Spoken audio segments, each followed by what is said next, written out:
earGROUND Radio. New voices amplified.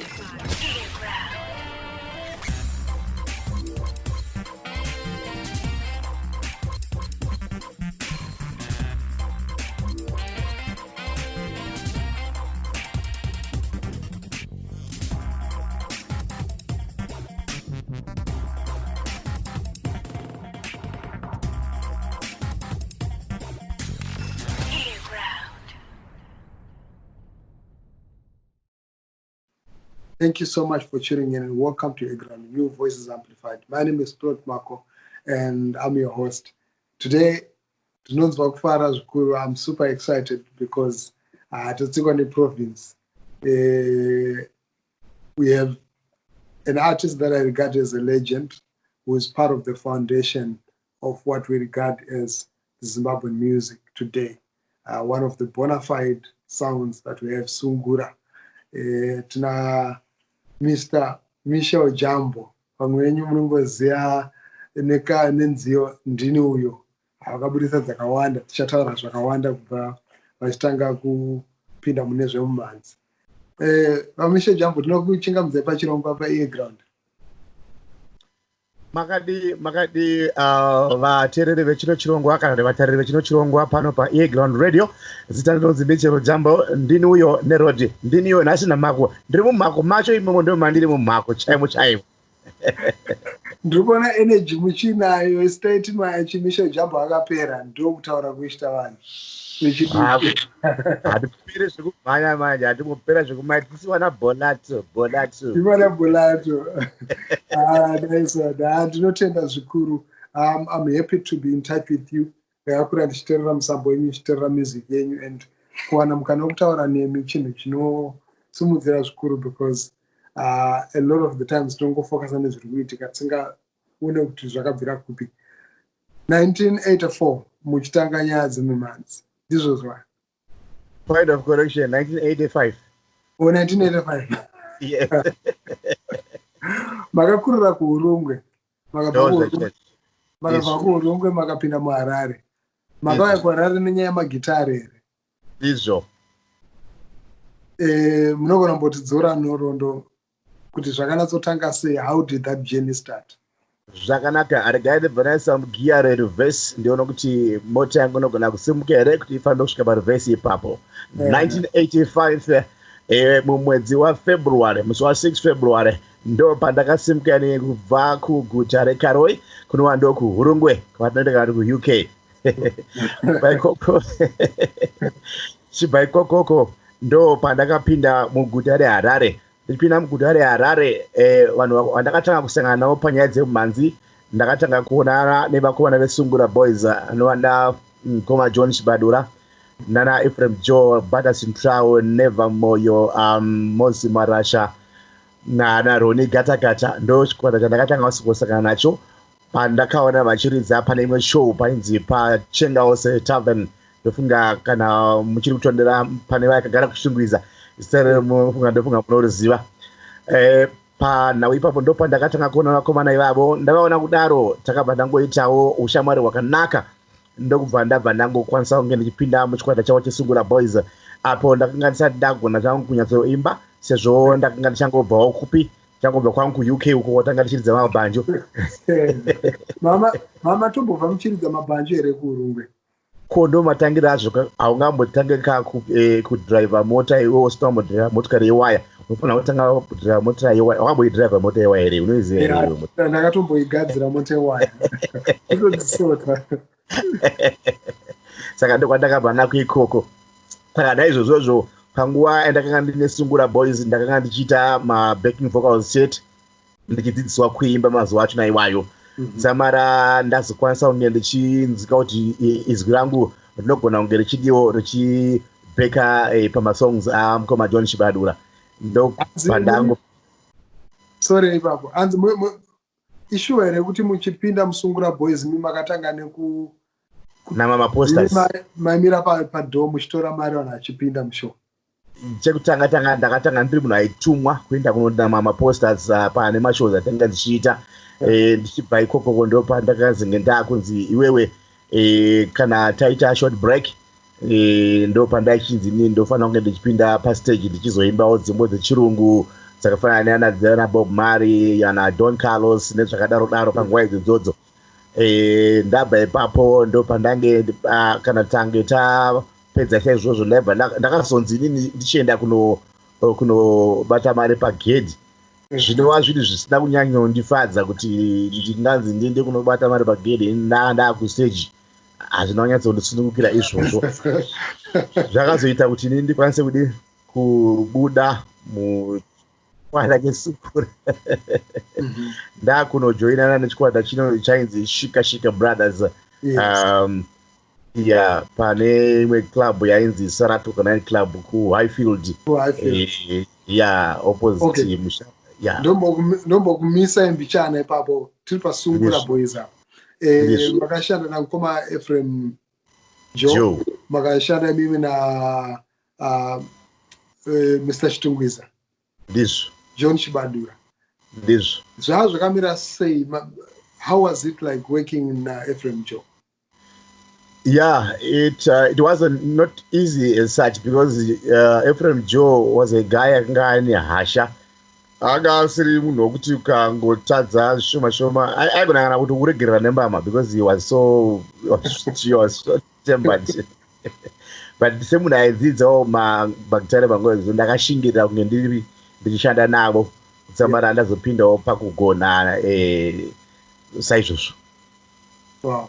And Nicholas Zakaria wangasati wajoina. Alec Macheso wangasati assistant. Ipapapo wana system tazvida vakanga vatobva mazuva acho iwayo vakanga vasina vatanga mazuva acho naiwa vakanga vasina vatanga vakazojoinawo ndadodi ndatobvawo inini ndakune rimwe group ndopavakazosara vachizojoinawo kumashure kwangu inini ipapo. And chicha chamungati chaita kuti vazhinji vakazonyanyoita kuti music yeSungura iite mbiri vakabva muSungura Boys? Sungura Boys ndo rakanga riri dene kana kuti tete veSungura nekuti ndo group rakanga richirekodha makore achona iwayo and ndo group rakanga rine mumhanzi yainyanya kutambirwa nevanhu.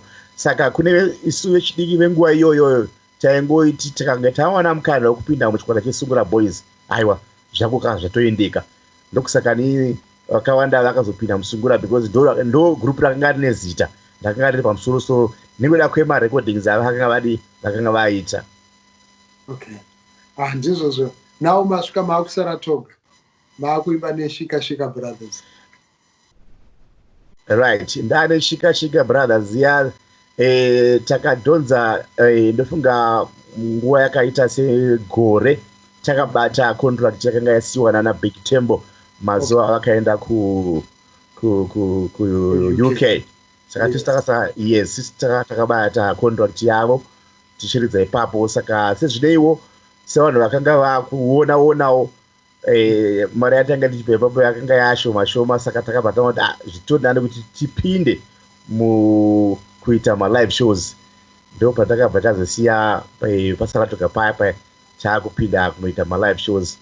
Takabva takwanisa kuwanawo munhu akatibatsira nesound system ainzi Mr. Munyati akanga ari mudzidzisi muHighfield imomo. Saka ndiye akanga aine instrument ratakazongokwanisa kunge tichipiwa tichishandisa kunge tichiita live shows.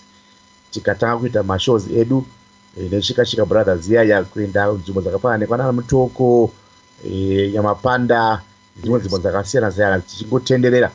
Yes. Kudzamarawo zvazosvika pakuti tasiyana futi neSungura nenhikirire neShika iya. Unokuziva mazuva acho iwoyo zvaingonetsawo nenyaya idzotimari. Saka inini ndakanga chakaitika especially paShika Brothers ndechekuti vanhu vandaishanda navo ndaishanda nemunhu akaita samukoma waEphraim Joe ainzi Andrew Joe. Kozouya airidza rhythm guitar ainzi Kumbukai akanga ari munin'ina airidza rhythm kuSungura Boys. Okay. Akanga ari leadman aivezve mukoma waNeva Moyo aya novairidzawo futi lead kupi kuSungura Boys. Okay. Saka uyu airidza rhythm pandakapinda kushika ndakazofunga kuti zvina ndinotora munin'ina wangu nokuti munin'ina wangu ndiye ainyatsonzwisisa mhanzi yangu yandaiimba nemarhythms yakairidza zvaipindirana nezvandaiimba kukunda zvaiitwa nakumbukai airidza rhythm kushika ikoko. Saka pakaita kanenge kakudhonzerana nokuti taiti kana tapa stage kana ndakaenda kuridza nziyo dzangu dzandakakomboza inini nemunin'ina wangu achiridza rhythm vanhu vainyofara zvikuru kwazvo.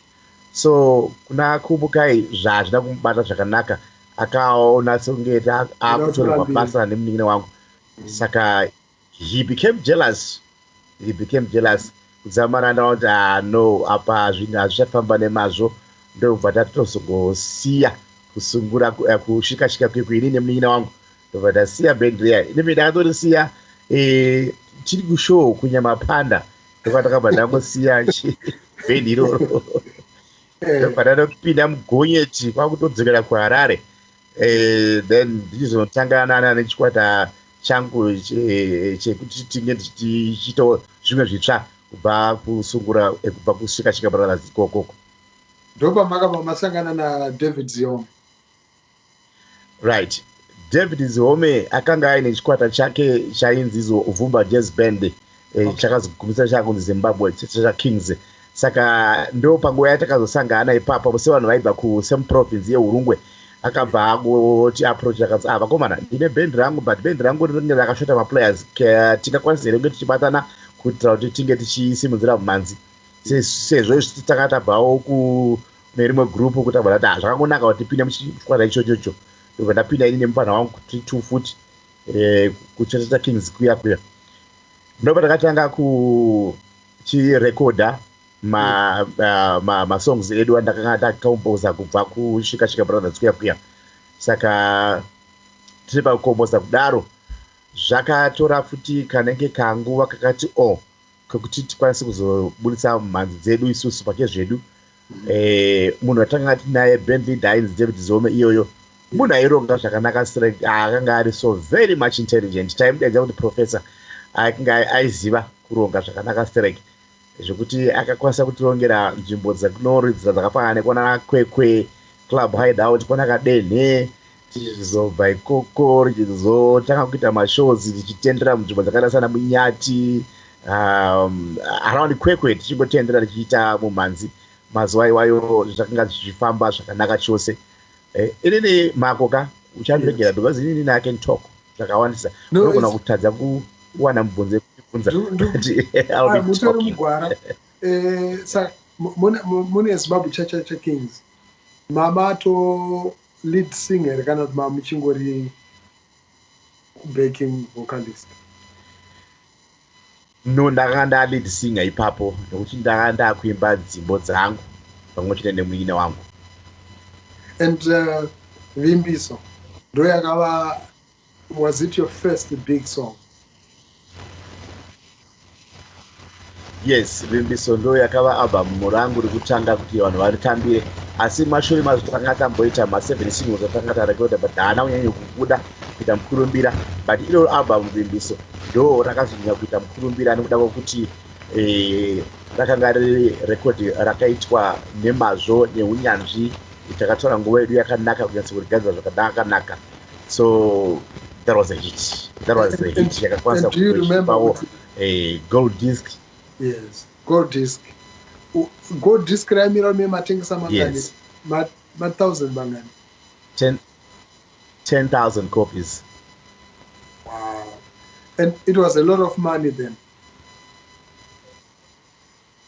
Oh yeah, it was a lot of money, but by that time mari yacho it was little, because just imagine kuti taipiwa 5% of the record sale. Saka zhinji yacho yaingotorwa nerecording company ndo vaitora, plus taisainiswa macontract kaya kuti inonzwa grammar yaishandiswa kunyora manheru yacho, macontract yacho yaida malawyers vanogona kuverenga.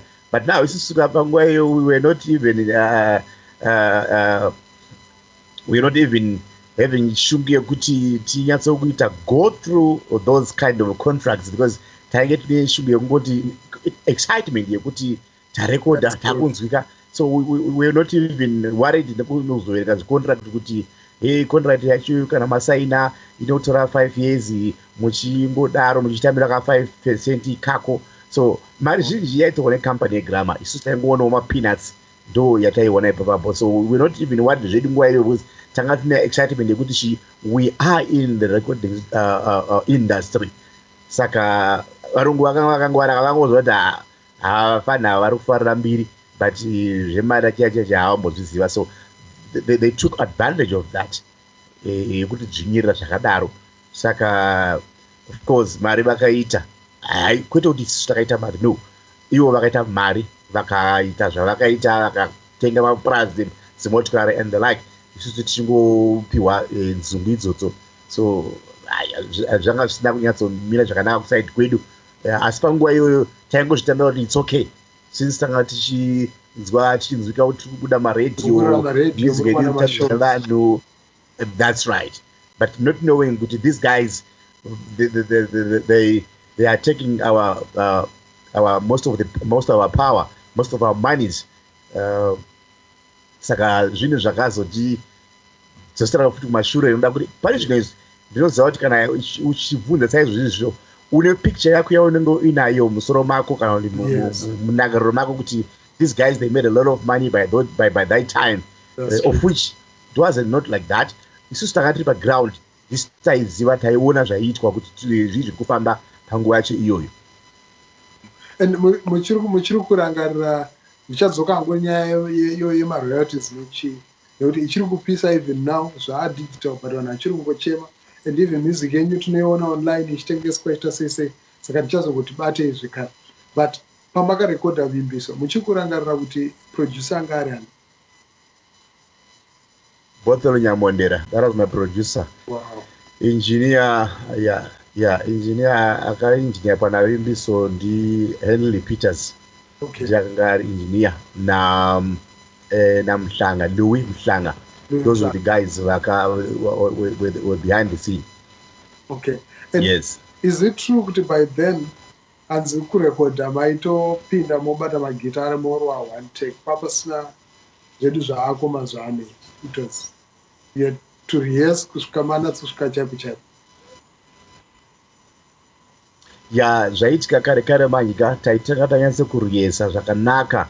Dzimwe dzenguva maigona kutora kana 3 months gore musati mapinda mustudio, maita demo renyu roendeswa kurecording company, runoteererwa nevanhu vanosvika 5 kana 10 vachiteerera kuti vanzwe kuti zvamuri kuridza uyezve mashoko amuri kuimba zviri kufambirana here, hapana here mashoko anonyadzisira kana achinga kuvanhu, because nyaya yaitika nekuti kana warekodha mashoko awanenge warekodha yauka, a recorded thing will remain a recorded thing achichaparara chose. So vaimeka sure kuti zvatiri kuita, yes, zvatiri kuita izvezvi zvinopinda kuvanhu zvakanaka here, vanhu vanozvitambira sei. Sevanhu vakanga vari vanhu vakuru kwatiri vainyatsoziva zvinodikanwa kuti izvi ndo zvatinofarira kuti vanhu vange vachinzwa. Saka taitora nguva yakati rebei uchimirira kuti maresults ako auye kuti unzwe watambirwa wakupinda kuzvinoita recording after a long time. So we had a time yekuti 2, 3, 4, 5, 6 months pamwe no mapasta chiuyai munorekodha.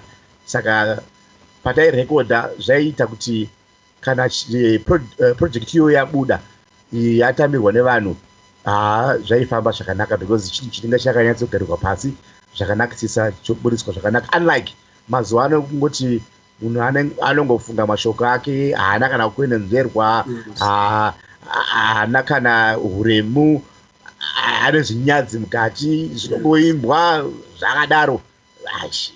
Zvakutorera paredhiyo. Zvakutorera paredhiyo. Vanhu ava vakutofamba nebhora, mabhurugwa akadembedzwa mwana, zvinofamba sei? Kura yakadzika nemagariro kako. your songs tichiri papana navimbiswa masongs enyu ainspire nichi? Was it something chaitika mureal life kana kuti maitongogadzirawo mastories enyu?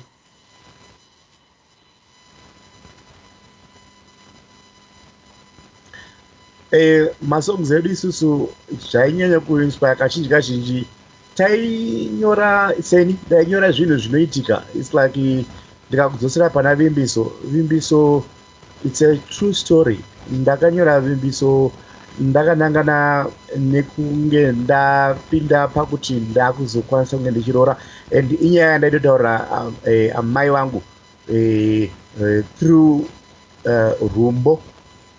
Gore rino amai ndakazvifunga kuti ndinode iye vimbiso, kunyange zvikawa masiku yambuke gungwa chichatomboora chite muchiriva penyu. Vimbiso piri mumba kwamambo wemahuru yashegondo dzokombo, unhu hwake unodzadza mukombe semvura yatingano tose tikakwana. So zvinhu izvozvo, yes, so zvaitove zvinhu zvataigarira pasi tichinyatsokukwenenzvera kuti zvinyatsobuda nenzira yakanaka. Wow. And vimbiso now abuda yaputika, muri kunetsa zvinhu zviri kufaya, muri kuperforma, but makazobva imimi kuZimbabwe Chacha Kings makaenda kunotanga Marunga Brothers. Makanga mareleasa ndini uyo here kana kuti ndini uyo akatozouya mato kuZimbabwe mato kuMarunga Brothers?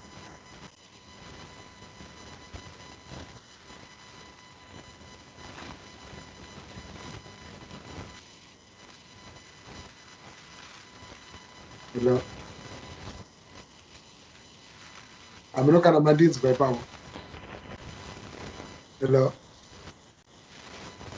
Yes. So I'm speaking to Mr. Michel Jambo, who's based in South Africa. He's an artist, Sungura musician.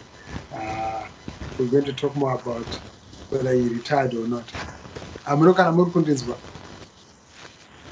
Ndiri kunzwa, but pane mahiccups ari kubuda.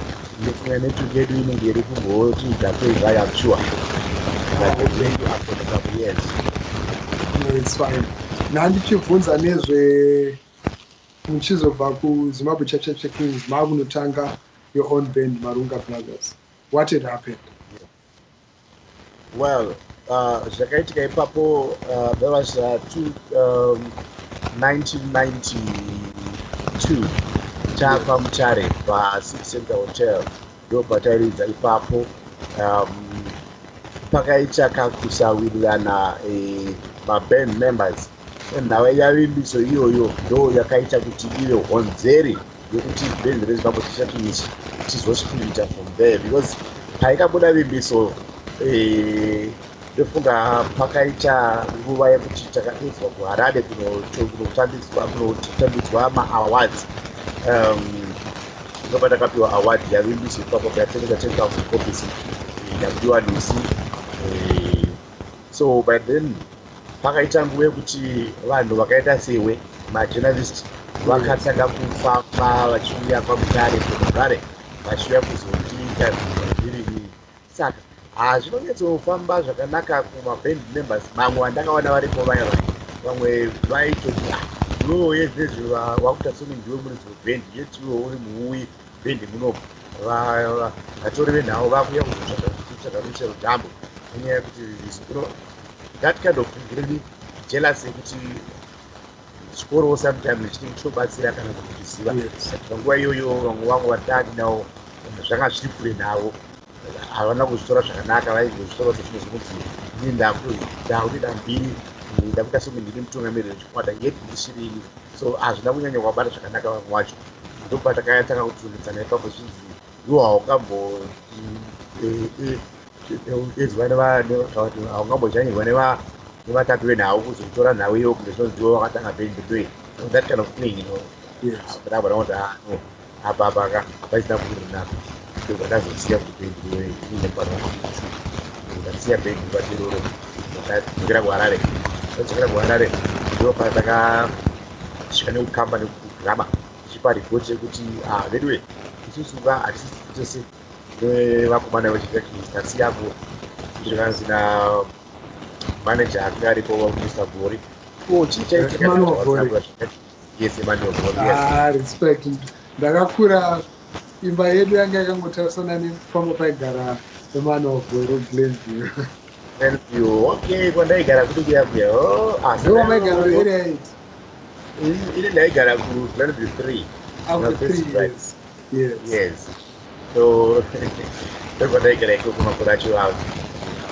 Saka vavhori vakabva vati Jambo vaparadzana nechati chakiti ndakati ndo zviripo zvakanzi uyaone zviri panapa ndibva ndanoita maofisi vavo ndibva ndaona patebhuru pavo pakazara madhiski maalbums avimbiswa tasaoni project chiri kuenda izvozvi zviri kutengeswa mwana mamabiri akanaka sesowachichikakatononono nauya chikandi yakati ratsanangurira paipai zvakubvabala zvakanaka vakabva vayo I went so down now. I used to follow that.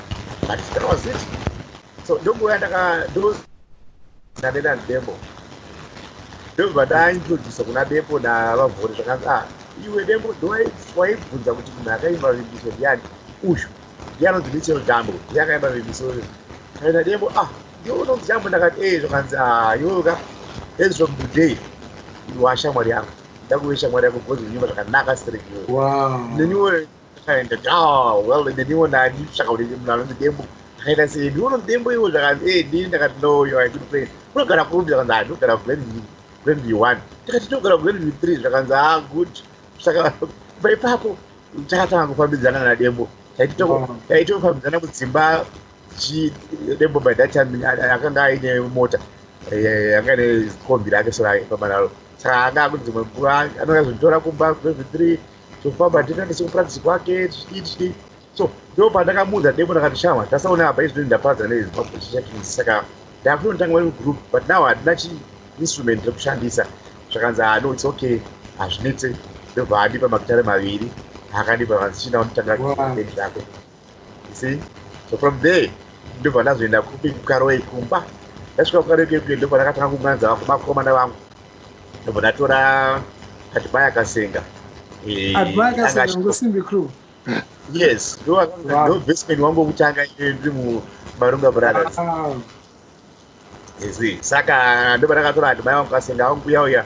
Nimpana wangu ya mikro ndasingasiyani. Nomwe angadzi ya mai wangu ainzi videos musiwa now is the late now. Ndo bataungana paipa ndo bataomba chi Barunga Brothers. Ndo batatanga kuto practice tori kumusha ndagara kutown. Ndagara kumusha kuchaiko. So which was by a busy because I band. You know, I always salute my wife. My wife is a hero because she has worked a lot for the military. Sakabaichi kana zakuma 7 o'clock yeje wapedza kubika wati pakuchika pedu tachi katapedza zvezve right kuchaira mu kitchen mushaka kutona zvomushaka chaira mu kitchen otera zvakanaka chobva tatangoita sei practice imomo zamana kana chaita practice kusvika kumaraundi kunze kwatoedza most of the time days orara masikati angari mabhanjo because hakuna magetsi angari magitare zvawo but magetsi wangu sina but taigona kuti kunyatsonzwanana takaungana panzvimbo imwe chete tinyatsonzwanana zvedu pasina electricity. So by so doing takakwanisa kunge tichidzokera futi kugrama kunorekoda our first max single yainzi rudo rinokosha the flip side yachianzi peshi. Yes, then by that time takabva tawana maroyalties edu avimbiso iyaiya vimbiso yacho yakatengwa zvakanaka ndobva tati kune kamba negrama veduwe tibatsirewo katiwanewo kuti tawana mainstruments grama ndvatitengesa vamwe mainstruments avakanga vainawo vaishandiswa kazhinji kazhinji kumarehearsals ndobva vatitengesera mainstruments iwayo. And then from there ndobva tatanga kutoita mashows edu nemarunga brothers yangu iya tatosimuka takufamba zvedu tichiita mashows nadembo wangu iyoyo tinombodyidzana semunhu akanga andibatsira nemagitara aya.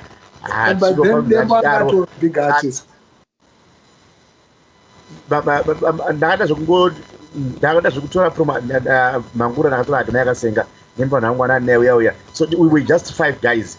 Leonard Dembo angato a very big artist by then, and yeah.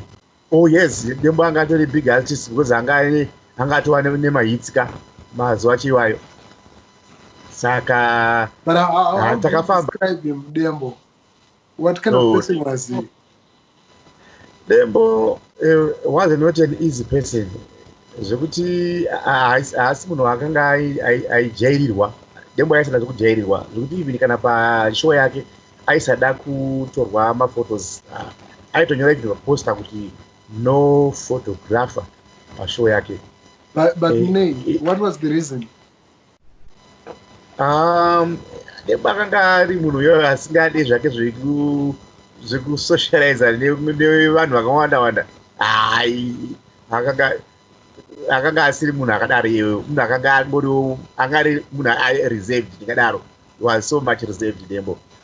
But deni taipindirana, ndi munhu waigona kunyatsopindirana naye zvakanaka and kuita zvotaita pamwe chete zvakanakisisa zvokuti taiwirirana Dembo. You know? Atakarekodha our first maxi single, Dembo akauya akaita a backing vocal parecord rangu iroro, asiri kugona uchiri kutondera by then wanga uri dikako. Pane paakaisa voice yake kuti nachamananiko naye ambuya ingandiri makabereka baba vanhu ingatine chembere tinoririkira sekuru vadzo. You know? Oh, that was Dembo. I know the song. That was, you know the song, isn't it? Yes. Right. So seven page kidzana pakanga akunorekodhawo chitekete. Ilibidi akanga atorekoda kana chitekete but yakanga isina mazwi nekuda kuti vanga vaparadzana kuti nevakomana vairiza nawo. Saka ndopakati ashamwari vakomana ndanjidzi navo banja atawirirana ndakavadzinga ndakutoda kuti tiwane vamwe vakomana vandikutoti ndiridze navo. Saka ndiri kuita mavocals kustudio uya umbonzwawo kuti ndakaimba sei. Ndobva ndaenda kustudio naDemo paya, ndobva ndagara paside paya chitekete chiridzwa achiisa mavocals. So ndakagara ipapapo ndobva ndanzwa kuti pane zviri kushota apa mhanapo. Ndobva ndamuti Dembo, pasong yauri kuimba ikai pane pari kushota zvakanzi kana wanzwa pari kushota ka microphone iyo iri apo ita zvauri kufunga ndozviripo. So pane paya panoti paya vana vangu vanoda kufara kana ndauya nenyama kuti vaseve muto tusare moyo. Ini ndaizodara nchiti usaure moyo. No? So Chinyemu. Yeah, Chinyemu, yes. Yeah. Yes. Exactly. Wow. So pana chitekete ndakaita mabacking vocals dzimbo dzinokwana 3. If you still recall, pane imwe song yandoti iwe usaure moyo, pane panoti mini usaure moyo chizukuru changu chikai moyo ndiri sekuru wako ndichakupa chete. You know? Vanhu vakawanda they didn't know. Wow, thank God. Wow. Wow. Thank you so much, everybody who's watching. You're watching earGROUND. So that was it. That was our friendship that day. Wow. Wow, I know that part. Like I thought that was Lena Dembo. Everyone did Lena Dembo go say. No, it was me. Didn't I have backing vocals? My tracks, my tattoo is 3 tracks that I had my backing vocals. And I take it. Wow. Wow. And Chitekete became a national anthem even up to now. Oh, up to now. Up to now, Chitekete is still going like Yanezuro. Kufanana ndino yacho is still going like Yanezuro, you know. Wow. And then, so, yeah. Marunga brothers yakufaya zvakufamba. But makazomboshanda na President Dai. Ndiva mamboita kumusha. 1992, if I remember, 93. Yeah, you are very right. Pandakashana na Tendai, changa taita dambudziko kuti munina wangu airidza rhythm akanga asingachanzi zvakanaka. Saka by that time akanga ari kumusha. So ndokona kuti inini band aringangogara sezvo band ragara kudaro. Inini aringangogare chete. Ndo mazuva futi adhimai kasenga paakazondikumbira achiti no sekuru sezvo takagara kudai so ndingakwanisa here kunongoitawo chigroup rangu ndinomboitawo zvandiri kuita. Ndakati no problem, iwe nakunodi unoita zvauri kuita. Ndo paakanojoinana paakaenda kwaMutoko achinoita Ngosimbi Crew. From there achizotanga kuitawo zvinhu zvake zvaaiita. asi akangabva mumaoko mangu. And then from there inini ndo panguva yandakabva ndasangana naPrinceton aya achiti shamwari iwo homeboy wangu ndoda kuti tibatsirane uya tozoshanda ndine studio yandakavhura inonzi High Density Studio. So I would like you to work with me. What would you like to do? I can, yes. Yanga iri muna Robert Mugabe Road, but number 52. I think you know the place. Yes, so from there, ndo pandakatanga kushanda naTendai ndina yes, ndinamkoma Clancy Mbirimi ndo akanga ari yes, ndo akanga ari engineer wangu, ndi producer. So our first production yatakaita takashanda neRose of Sharon vana Stanley Kimtemererwa.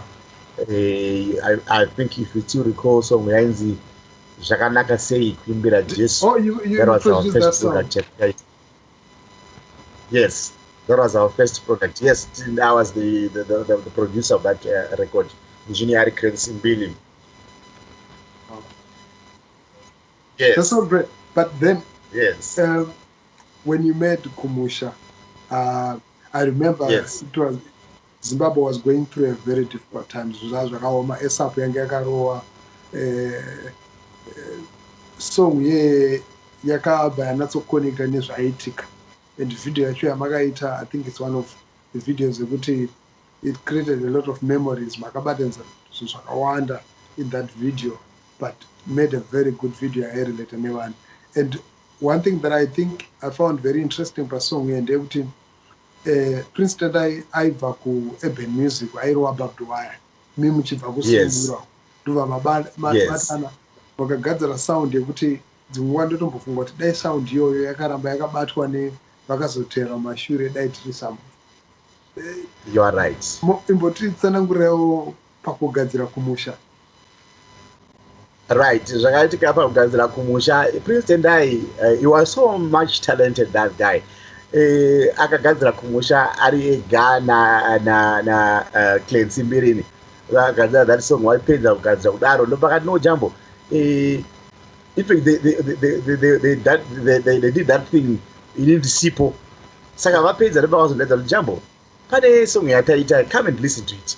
Ndobva ndaita studio. Ndobva ndati ritsaiti the song yacho for a player. Zvakanzi, what can you do? Ndakati okay, play it kechipiri futi. Ndobva player futi. So by the time yave player iyoyo indaiteerera ndichitarisa situation yakanga iripo panguva iyoyo, ndobva ndatongotanga kutonyora mazwi nguva iyoyo ichirira, that song ichingorira chinyora. So vapedza kuridza ndabva ndadzokorai futi kichitu, ndobva vadzokora futi kichitu, ndobva yaridzwa futi, ndobva yapera. Then kichitatu ndakati no, just put a microphone, I've got something to say.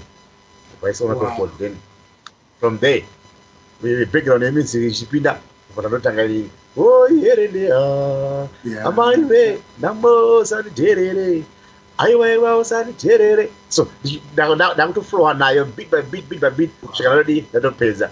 Haisi record ndakandombogarira pasi kutombonyora kuti it was just a one day thing yatakangoita, and then from there ndobva yatobuda zvakanaka. Kabva ndatotanga kushuta mavideos.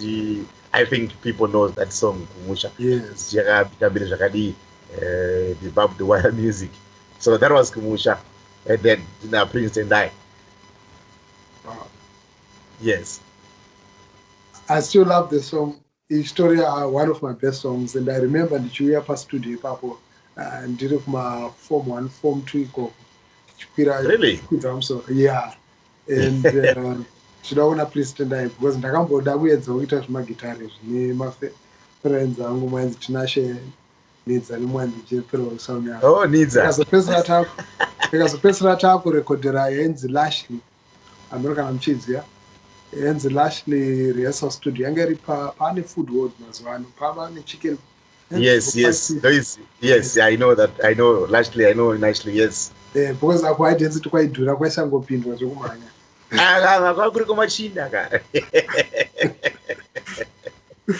Now tabva ipapo. Yes. Mauya kune ndini uya andini uyu. Yeah. Yes. Ndakuda kusanganisana naSoja Love. Do you know? Right. I would say it's one of the biggest songs that we ever heard from Zimbabwe. That's true. But then, what was very interesting about song here is it was very long.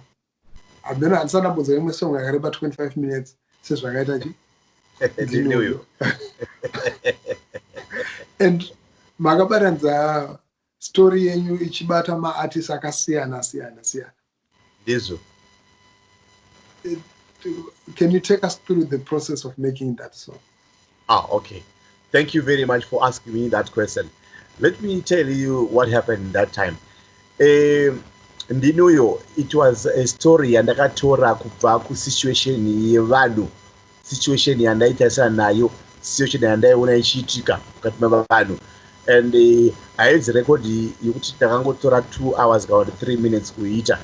It took us 3 solid years kuipedza kuigadzira. Wow. Tairidza mashows tichinyatsokuona kuti vanhu vari kuifarira zvakadii, tichiwedzera muimbi nemuimbi kusvika ndasvika makore 3. Ndaona kuti makore 3 akwana, ndo patakanyatsokuona right iye zvinezvi record yedu yasimba yaibva, ndaona support yayo kuvanhu. That's when we went to studio kunoirecorda. Tairecorda kudaro tiri mustudio. It was going for almost about 40 minutes, but nenyaya yekuti time vanyamondira vakazoti Jambo, this song yarekoita streki haipere. Ndakati no, haisi kupera zvekumhanya because ine nyaya dzakawanda dziri kuitika. So ndobva vazoti no, ngatimwese pa 25 minutes. No, it's fine. So that was Ndinuyo. Inyaya endakanyatsa kuona zvaitika mazuva, ndo mazuva akamakore retrenchment. Saka story yacho ndakaitora kubva muvanhu vandaiona vandaiziva, and then I made a story, and then ndaidaro. And chinhu chikuru chandakatanga kuita ndechekuti ndakaenda kune each and every artist ndakamenshona pathat record yoiyaya. I still recall when I went to see Sekuru Thomas Mafumo. He was a Queen's Hotel Paindo practice Zakapaya. So I went there to seek his permission yekuti ndikwanise kushandisa chirecord rawo madebhura. Ndakasvikaona vakapaka BMW pasi paya vasati vapinda. Yes.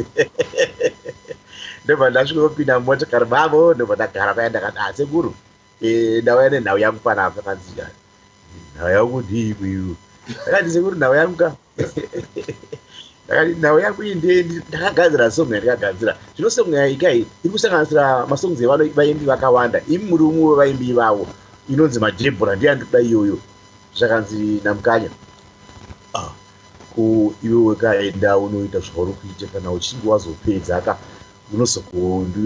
unozouya nayo ka ndozoinzwawo. Ndonzwa kuti waimbawo zvakadii. Ndakati haiwa Sekuru, kamaita basa rega ndinoita zvandiri kuita. And then from there ndobva ndakaenda kuna each and everyone. Pandakaenda kuna Simon it was just a one word. Simon chama ndikaita ndikugadzira song so zvaka Simon enda unoita Jambo, ndinokuziva kuti iwo soro rako unopisa, enda unoita zvaunoda kuita. Game and pamakanoona Samanyanga. Samanyanga vakabhoda kuti womesera mbichara because excuse me, akanditi no Jambo, nyaya yako yakanaka Serek, but now inini ndoshanda namanager. By that time my manager wona Debbie. Yes.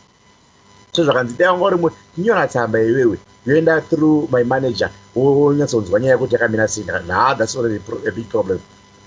Munanyora tsamba yangu ndobvaenda kuna Debbie ndobvaiverenga zvakanzi no, it's okay as long chete mumwe neumwe achiwana maroyalties ake. So he was getting 5% of the royalties.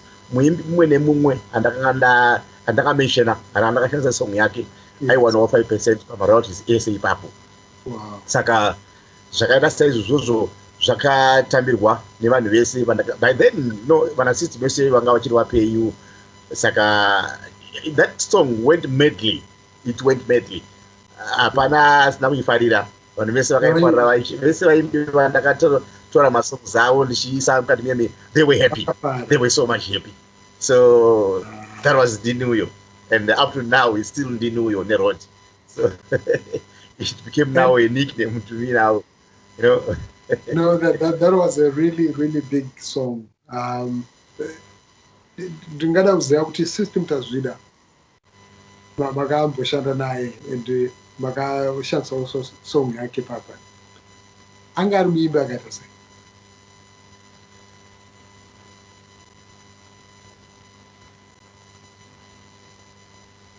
Hello, amunokana muri kundinzwa? Yes, ndichibvunza System Tazvida, makamboshanda naSystem Tazvida. Pane vaimbi vamakashanda navo. Anga ari muimbi akaita sei?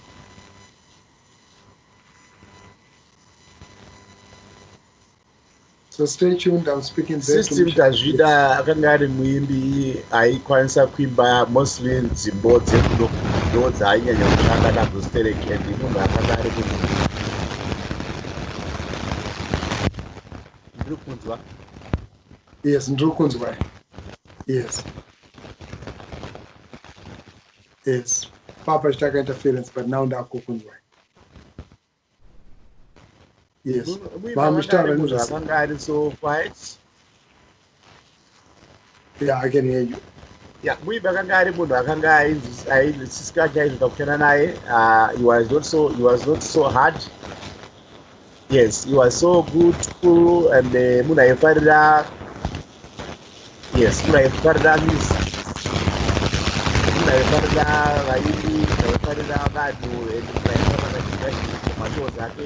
kunzvimbo dzakaita semaruva nemafamu dzinofanira akachika ndokuti by that time yakashanda System Tazvida vanhu vanga vasati vatambira music zvakanaka mumadhorobha, so iye akanga no variable music handiri kudiwa kwanikoko, so aifamba kunzvimbo dzakaita semafarms nekumaresettlement nekumareserva, ndokunzvimbo dzaaiwanzoshanda idzodzo achidzaidzokuti ndokwainenge kufarirwa music yake ikoko. So taingosangana mashows tichingopesana asi handina kumbobvira ndashanda naye zvekuita stage work naye pamwe chete. Kushanda kwatakaita tose ndizvo zvekuti tinge tichisangana mumacombined show tichishanda pamwe chete semagroups anenge akawanda mashows akafanana nemagala and so forth. Wow, great. And then makabva mazobuda muZimbabwe market naSouth Africa.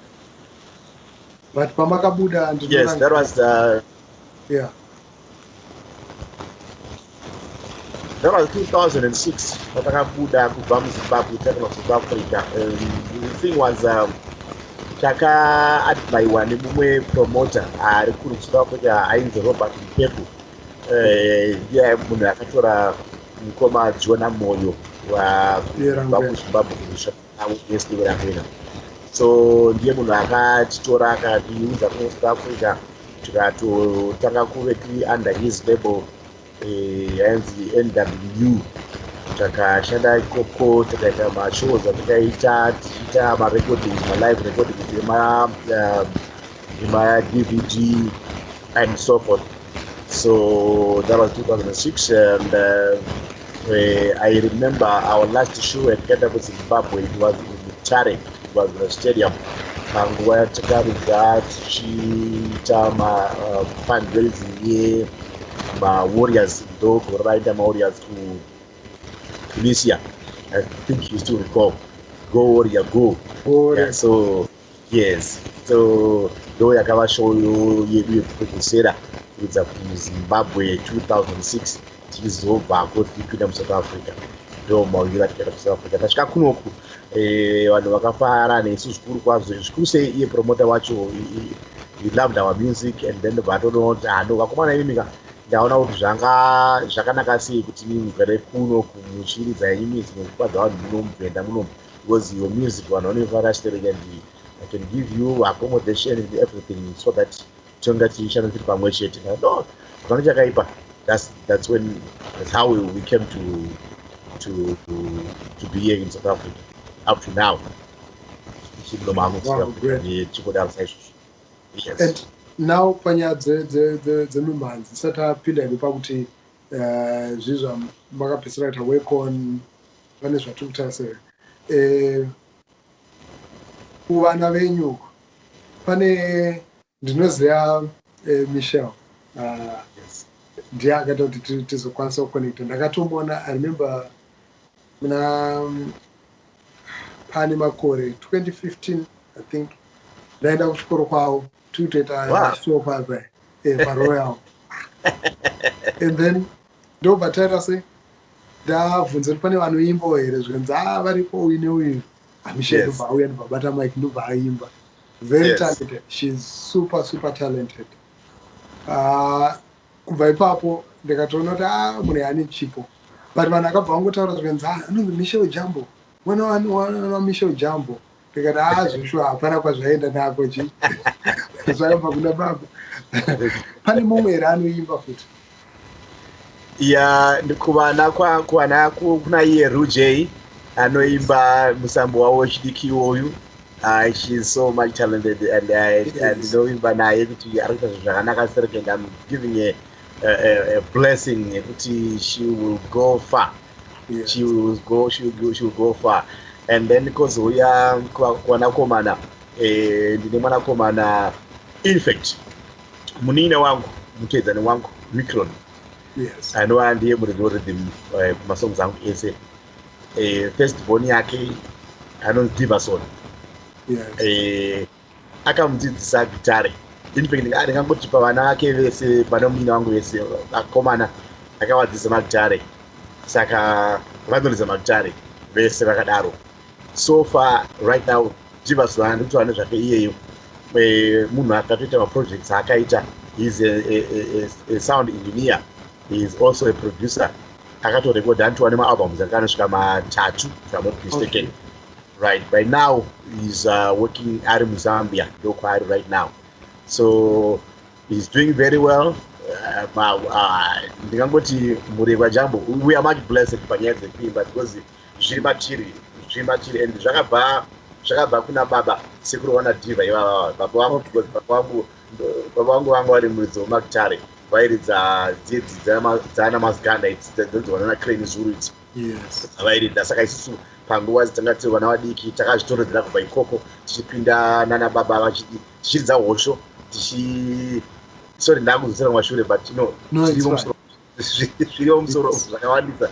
So that's when we became like kuvana kwese zvakabva zvangotoredzera nekuvana vana vataberekawo futi vanongotera matsimba iwayo zvidaro. So I think Mwari vakatipa chikomboro chakanaka chonge tichiwana mazwi akadaro ekuimbira veruzhinji because tiri vanhu vaya vanodzidzisa nekudzidzisa vana vaduku vakuru nezvakangodaro senguva yatiri inoi inguva yakaoma zvakanyanyisa sereka.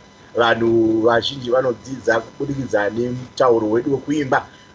Pane mamwe mashoko ekuti haugoni kutaurira munhu achinzwa one on one, but if we make it a song, if we make it on a song, takarecorda in a song, if it is being broadcasted and she is on my radio station, those words dzinopinda mukati mevanhu vachikasika kuzvinzwa. It's like tikutaura nezvekuti mazuva ano kune coronavirus inenge iri kuparadza vanhu vakati wandei. So dzidziso yacho tiri kunzizo tinge tichipfeka mask nekusanitize maoko edu nekuwana zvakafanana nagarlic and the like. So zviri izvozvo takazviisa kumhanzi zvinokasika kupinda kuvanhu because vanhu vanoteerera music most of the time. So zvinogona kupinza vanhu mukudzidza nokuti isusu vaimbi takafanana nemadzitete ndingati nemadzisekuru tinorayira nyika, tinorayira vanhu, tinorayira dzimba. So tinokasika futi kunzwika kazhinji especially kana tambwe tiri vanhu vanenge vane mazita akadai. Zvatinotaura kazhinji zvinokasika kutambirwa nokuti vanhu vanoziva history background patakabva kune nhoroondo. So vanokasika kunzwisisa kuti zvinhu zvekutaurwa izvi zvinhu zviri real because munhu akutaura wekawo munhu ararama kwenguva yakadai sezvandakadai nini ndararama kwenguva ndinotenda Mwari kuti ndararama zvakanyanyisa muindustry yemusic vazhinji vakatisiya vamakakura navo. You see saka ukaburitsa chaunenge waburitsa vanhu vanotarisira kuti vanze kuti tiri kuzonzwa zvinhu zvine udzamu nekuda kuti munhu uyu munhu agara ari muindustry kwenguva yakareba. You see, I think you are getting my point, but zvada kungedza kundisango ipapo. Yes. Isusu vanhu vaimbika takafanana nezvikare ndingazviisa padanho rekuti takafanana nemaprofita kana kuti tinoshandiswa sengirozi like tinogona kuona zvinhu zviri mberi zvisati zvaitika tosanoimba segore rino iri but uzvida ndombokudzosera kuna Lucky Dube. Do you remember song ya Lucky Dube kuti prison? Yes. Lucky Dube was saying that achiri mupenyu paya, he said they won't build schools anymore. They are building only prisons. Yes. Handizvo here zviri kuitika right now. Vanhu havasi kugara here majeriyo vasungwa vanhu vakuenda quarantine vanhu vadii handizvo here zvataura like Dube makore aya. So we are more like prophets. Sorry kuti ndakubvisa mubvunzo. No, that's very true because no, it's actually good because and I feel without us sharing a lot of this information and knowledge, isusu vechidiki generation iri kutera tinorasika. We need as much of this information as possible. Ndoinira kuti titonzwisa kuti kwatiri kubva ndekupi kwatiri kuenda nekupi. And tichitarisa muchiri kuimba here kana kuti makasiya zvemagitari? Handina handisiye kamagitari because music handiri kuona pane ndine microphone iyi. Handisiye zvekuimba ndinoramba ndichiimba chete kusvika zvanaka. Right now ndiri kurova kwese kunzi kune kunyimo. Ndiri DJ ku Radio 54. Radio 54. Eric Knight in UK. So yes, so three DJs vakati one day munyika dzese dzinosvika 54 African countries. So that's why she's Radio 54 because tine nyika dzakaita 54 countries. So this chinhu chevanhu chiri munyika dzinosvika 54 countries machiri. So ndiri mumwe wema DJs ve studio ve team 54. You know, so ndiri kubata kwese kunzi kuri kunyimo. Izvezvi ukaenda pa YouTube kumachannel kune video chara ndakaburitsa riko rinonzi Noni and kune mamwe maviri ari kutevera futi pasina izvozvo. If ukaenda pa my channel YouTube ukasubscribe, you see all the works that taita dziripo ipapo, you know. So ndimire kuimba handimomira. It's only that kuti nguva yatiri nguva yeCovid hakuna kwatokwanisa kuita malive shows.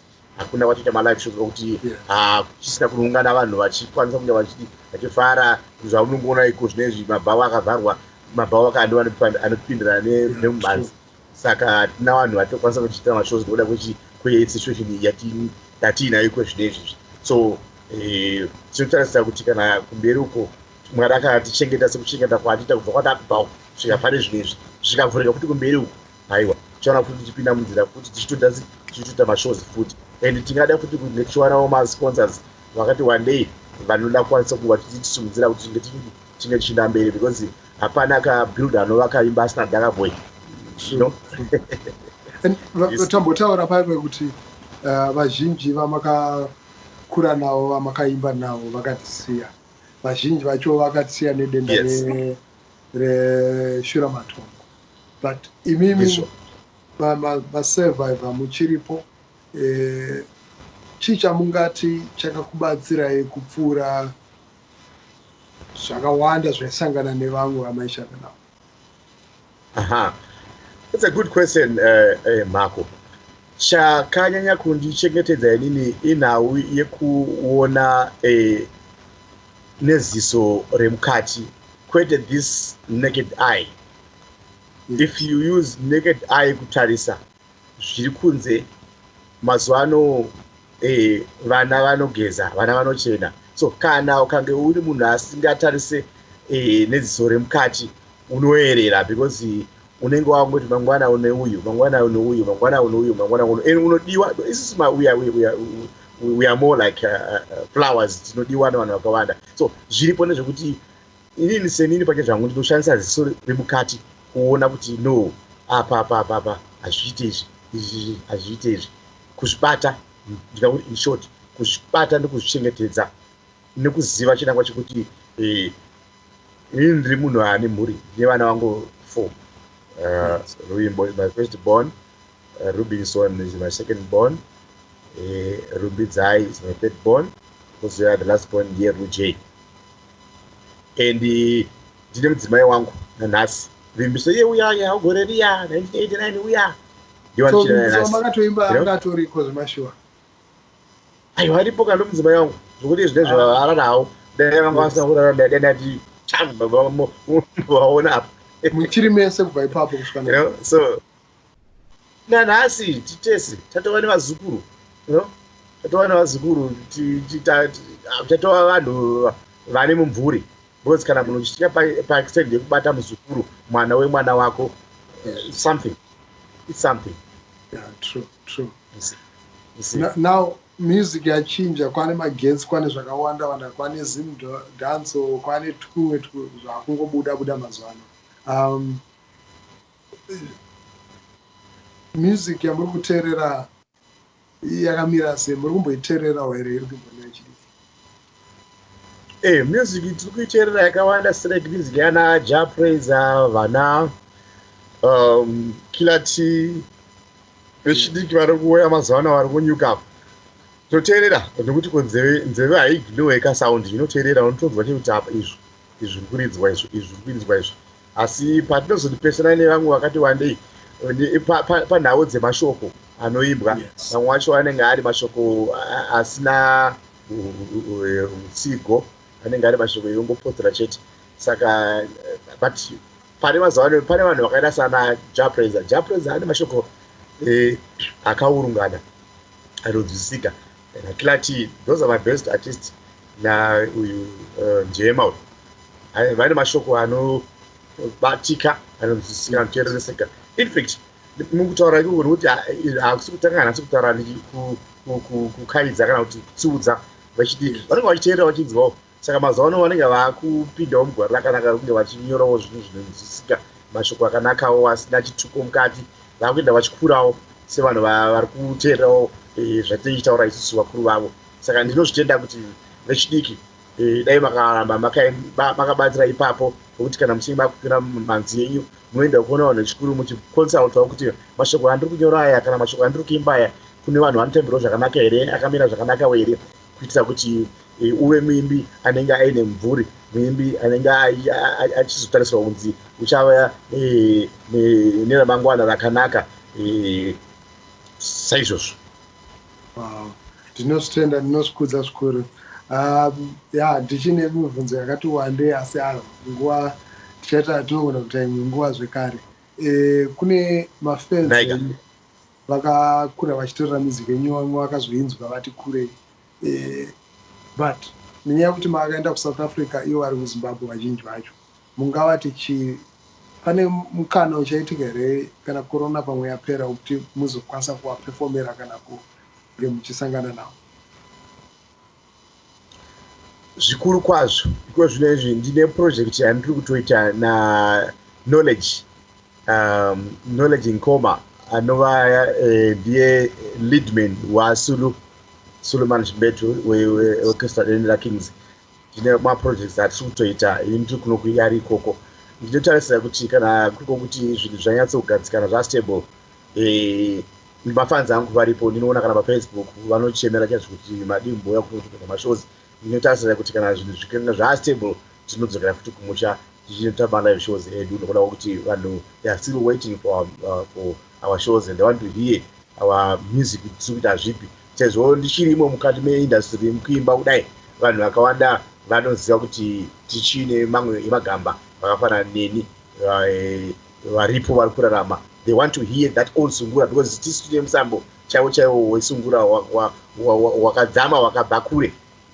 Ndakutsanangurira pahistory yakakura stereka, ndakutsanangura benzi hadi kuti tiringotora apo nepapo, nokuda kwenguva yedu yatinayo, nokuda kuti chinangwa chinenge chichi kuti chidzidzise vanhu tigowanawo remangwana ravo richisimukawo kusvika patasvikawo sanhasi andowazvona ndizvo ndinotenda zvikuru ndinofara ndozava kuti mambotipa tunzwisa apo hatikwanisa kuwanawo kana ka 10 seconds kana ka 15 seconds zvako kanzwisa kana kapisi kadiki amenoti bisakano ndini uyo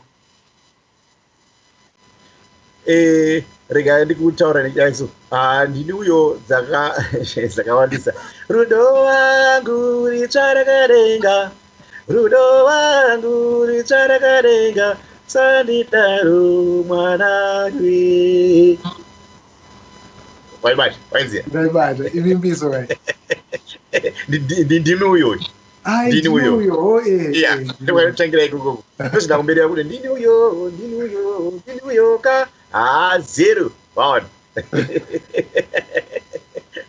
iwewo manje rega ndimbokubvunza iwewo mako iwewo rega ndimbokubvunza mako chakaita kuti iwewe unge uchipinda mukubvunzurudza vaimbi chii chakaitika wakazviwana kupi why wakada kubvunzisa kuve ajournalist kana kuti mubvunzi wenhau chii chakaitika ndichikura nofunga ndingangoti ndarekatenderedzwa nemusic ndaiva nehanzvadzi dzangu dzaiteererawo naDolly Parton ana mama vachiteererawo gospel and then ana bamukuru ana bamudiki vaiteererawo rege vamwe vachiteerera rock kwoita vamwe sekuru vaiteererawo rumba kwoitawo vamwe muzukuru vaiteererawo lagdude mumwe vaiteererawo museve chete sungura and then papazoita mukoma wangu nanasekuru vangu vamwe vaiteererawo hip hop saka music yandakakura ndiri exposed to yanga yakawandisa zvokuti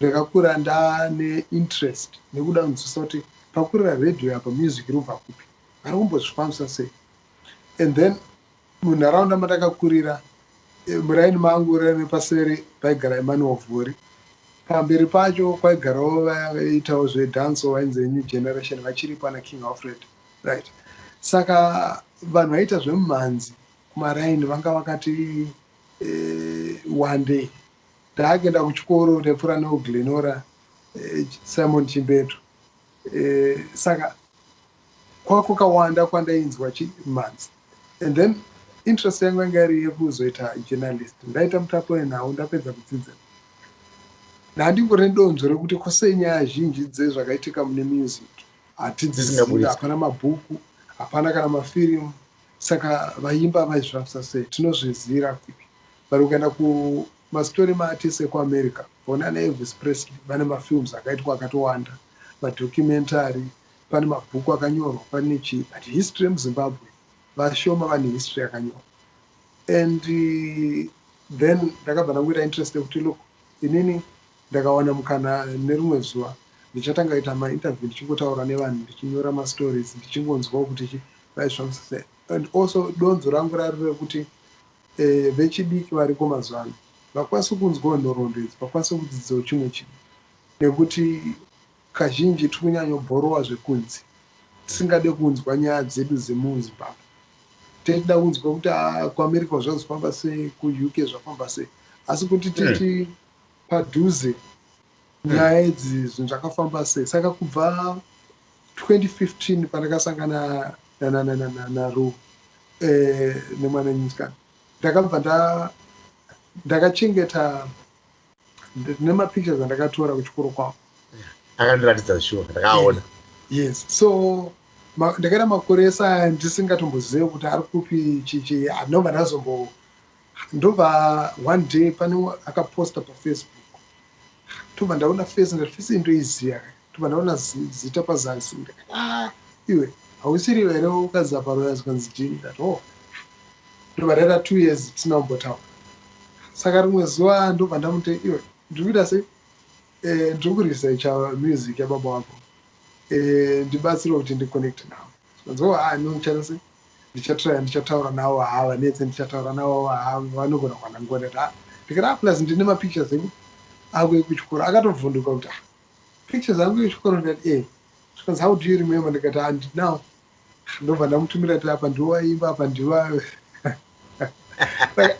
research and pandakatotora mapicha yawo chachitori mupfungwa dzangu chachiri kuti kana ari a daughter to a legend kureva kuti atori part of story andoda kuzofollowa makore anotera.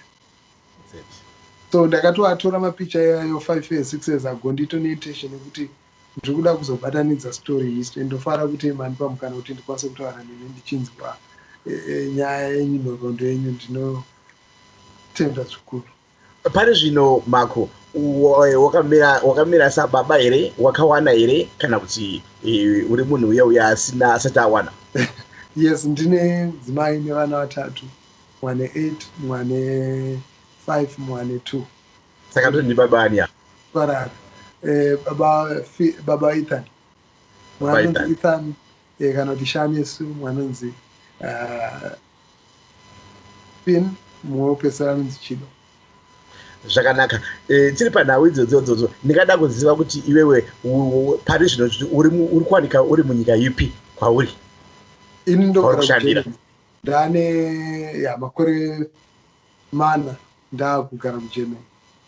Asi gore negore ndinodzokera kumusha ndichingoona kuti zviri kufamba sei nyaya dzemhanzi ndichingoresearchawo ndichitaurawo nevashamarari nevaini. Zvauri muGermany kudaro une mukana here kana nguva dzaunokwanisa kusangana nambuya Stella Chiweshi? Yes, ndakatotanga kutoita process yekuti ndikwanise kuzovaona zvokuti izvo zvitori donzo rangu rekuti ndizotravhela ndiende kwavanogara kudhuze nekwandaimbogara 2 years ago. Saka ndikuhopa kuti panext 3 months apa ndinofanira kuwana mukana wekunogara navo pasi ndokwanisa kuita navo interview. Zvakanaka. Une mukana here kana kuti une pfungwa here dzekuti ramangwana rako unge uchizokwanisa kutorawo magroups kana zvikwata zvaunoziva zvekumusha uchizozviunzawo mukati menyika yeGermany kuti unge uchipromotawo mumhanzi wako wekuAfrica? Ndo basa randinotoita kunoko. Zhinji kazhinji totoita mapromotions. But hatisi kunyanyoshanda nemaartists aningati mainstream artist. Tikushanda nanagonyambira, tikushanda nemaartists ane something chisingawanikwe kunoko. Traditional like? Yeah, traditional neimwewo music yekuti afro jazz nechi yekuti ukauya nayo kunoko vanhu vanonakirwa nayo. Asi ukada kuonzerawo hip hop zvinogona kuti netsei nekuti vatone vavo vanoimba vanotogona kutopfuura zvatinoita. Zvakanaka. Ndinopa kutenda zvikuru kwazvo kuve ndinewe pachirongwa chako. Ndinotenda izvozvo ndafarakira zvokunge ndichitaura newe kuti ndichakwanisa kuzouyawo pachirongwa chenyu paRadio 54 mufambire mberi nebasa renyu. Ndinotenda zvikuru kwazvo. Iwewo sakangana kusubscribe kana uchinge wapinda kuchannel pangu. Zvakare ndofunga link ndakakutumira yechinhu chedu Radio 54 waanayo cherera mvuro wega uchange uchindinzwa ndichitaurira pamhepo kuRadio 54 iri kuUK. Thank you so much. Ndinotenda zvikuru Mr. Jambo nemukana wamatipa kune vangu vachiona program. Thank you so much. I hope manzwa nemashoko abva kwavari nenhoroondo nemakuriro avakaita kubva kuHurungwe kusvika vasvike muHarare kushanda nana Admaya Kasenga nana Leonard Dembo nevamwe vavakashanda navo vanosanganisira iwana Prince Tendai kusvika now vari kushanda one of the knowledge anwai ari kushanda nemukoma Sulu. Ndinotenda zvikuru. Ndinoti rambai muchititsigira muchisubscribe tipewo marequest enyu vamwe vamunoda kuonawo pachirongwa tigokwanisa kuita sei kutaura navo. Nayo mashoko ndinotenda zvikuru. Monditenderawo kuna amai muti hanza maita zvabasa zvikuru.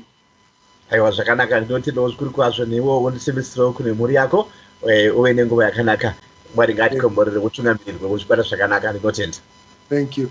Thank you so much to everybody who's been watching. My name is Marco and you've been watching earGROUND New Voices Amplified. I've been speaking not to a new voice but to a legendary voice, Mr. Michel Jambo, who is based in South Africa. And has been speaking to us about his life from the years that he studied music in Urumbe until to date when he's working on new projects. Until next time, stay tuned, stay blessed and stay safe. Thank you. Yes. kuti iende atimboda iye ground yakaipa mazviziva hanzi ndiyo inongotora mikombe yose saka musarwadziwa pull up pull up pull up pull up aineti kudzokorora iye ground Zimbabwe. Yeah, big up plot mako is popped in the boy.